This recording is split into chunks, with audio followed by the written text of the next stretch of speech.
ওইভাবে নামাজ পড়ো যেই নামাজের মধ্যে আছে মনোযোগ, ওই নামাজ পড়ো যেই নামাজের মধ্যে আছে ভয়। তুমি নামাজটা পড়তে হবে এমন ভাবে বন্ধু, একজন নামাজে দাঁড়ালেন, বন্ধুরে আমার, নামাজে যখন তিনি দাঁড়ালেন, দাঁড়ানোর পরে তিনি বলতেছেন আমি নামাজটা এমন ভাবে পড়তে চাই। কিভাবে পড়ি? কই আমি নামাজটা এমন ভাবে পড়ি, যখন আমি নামাজে দাঁড়াই আমার কাছে মনে হয় আমি ফুলচেরাতের পোলের উপর দাঁড়িয়েছি।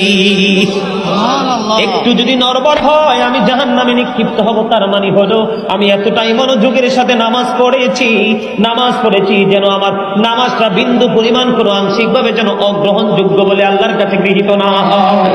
তিনি বলতেছেন আমার কাছে মনে হয় রে এটা আমার জীবনের শেষ নামাজ।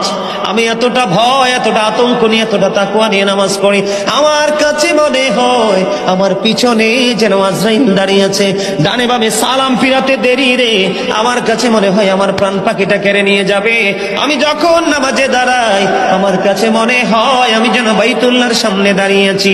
আমার কাছে মনে হয় আমার ডান দিকে জান্নাত অবস্থিত, বাম দিকে আমার জাহান্নাম অবস্থিত। এমন তাকওয়া ভয় নিয়ে নামাজে দাঁড়াই, আর ওই নামাজের জন্যই রয়েছে বড় সফলতা। বলুন না সুবহানাল্লাহ।